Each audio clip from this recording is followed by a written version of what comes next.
Hi, my name is Julie Evans. I'm the district director here on Maui, and I just moved here from Montana. And we have been shut out of the schools, flyering the schools and talking to the schools in Montana. And so we need to think outside the box. And I came up with an idea there that I brought to Maui with me that I'd like to share. And this is great for if you don't have school access or you just need to get out in front of the public and attract kids. And so I've got a kid magnet we're going to make here. It's a freestanding symbol of a Cub Scout, both boy and girl we have. And you can put these in any place where kids hang out. You can have them in parks, you can have them in grocery stores, anywhere families go. You can put them by museums.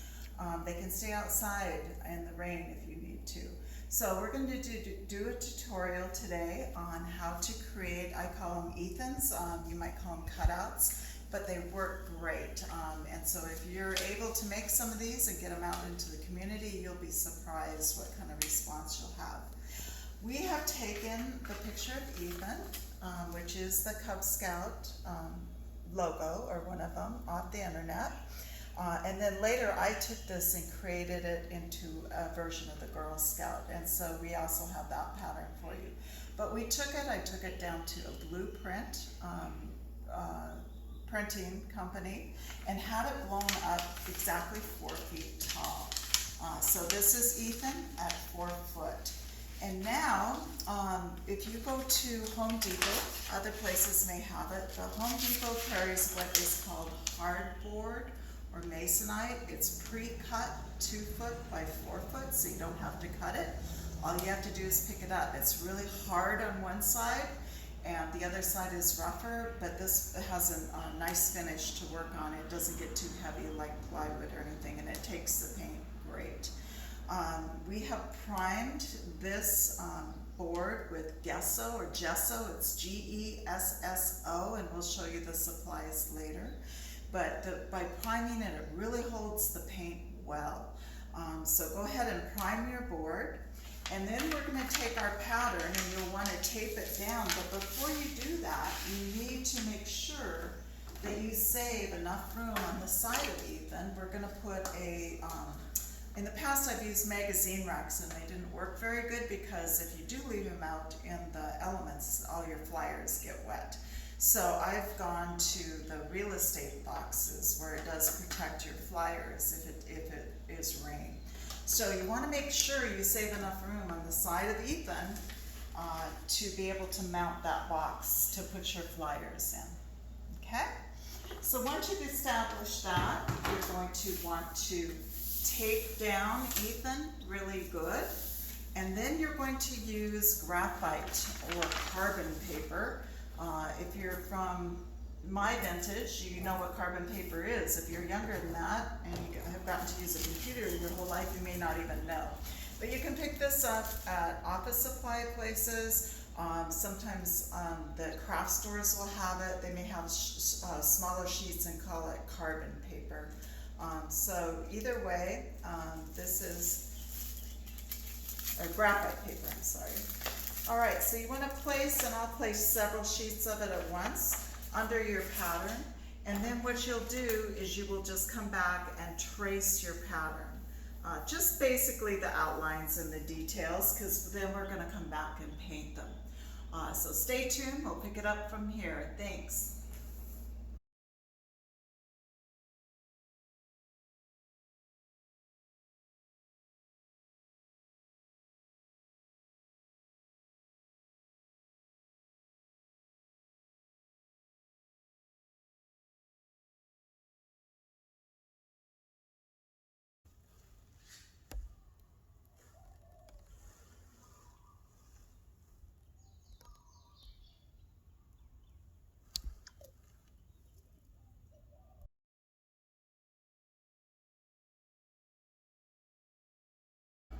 So at this point, we have our Ethan taped down. We taped him on one edge here so that we can lift him and kind of check our work to make sure we didn't forget any lines, okay? We've got our carbon paper or our graphite paper underneath him. And when we bought our carbon paper, it came with these handy little tools that are just a metal tip rather than a pen. So we're going to begin to trace our pattern. And we just want to get where the details are going to go in. We can paint those in later. So right now, we're going to take a minute and we'll get him all traced. We'll show him to you as soon as we're done.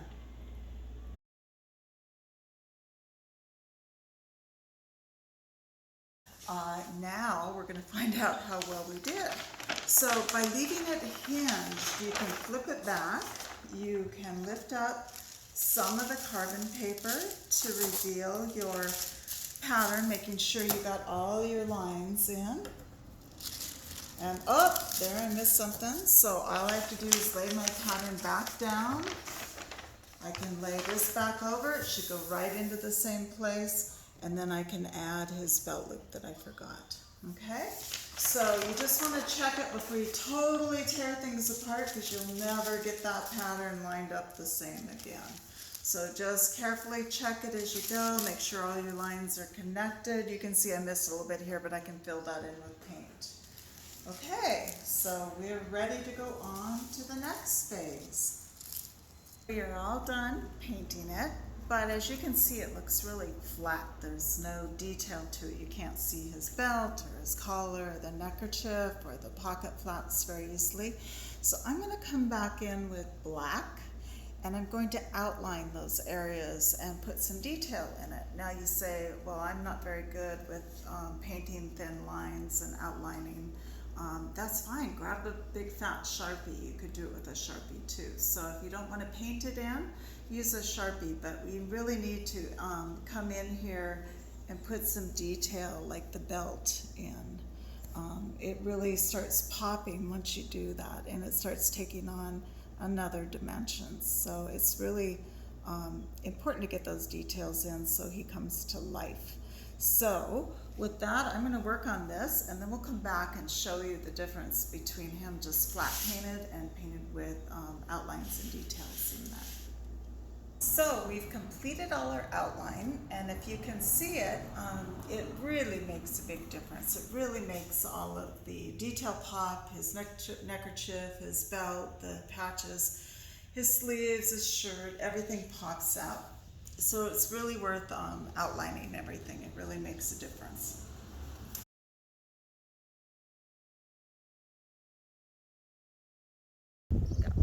Okay, so we have it all painted. We have our www.beascout.org on there and all the detail. So once you feel you're good with your paint, and notice we didn't paint his face because it's going to get cut out, okay? Then you want to clear coat it. And I use the Krylon. It usually comes, there's a Krylon that is an acrylic spray in a white bottle. We couldn't find it here in Maui, so we just have their clear glassy spray. This should work also. By the way, I forgot to mention the paints we used are just acrylic craft paints, so that's all you need from the store. So I'm going to see if I can get this open. Here we go. And you'll notice this will really intensify the color of it, but it also gives it kind of a water protection. And so if you do leave them out and they get in the elements, this is what's going to keep the paint holding up and sealing. Okay, but it also makes it come to life. It really gives some deep colors and start to clear coat it. We're trying to do this in the wind, so we're trying to go with the wind here so we don't get clear coated. But you just give it a couple light coats. I would give it 2 or 3 coats, and it really will help protect it outside.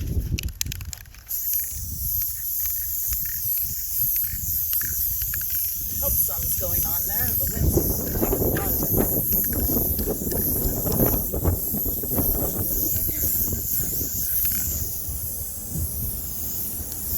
Okay, so we'll let that dry. We'll come back and give it a few more light coats.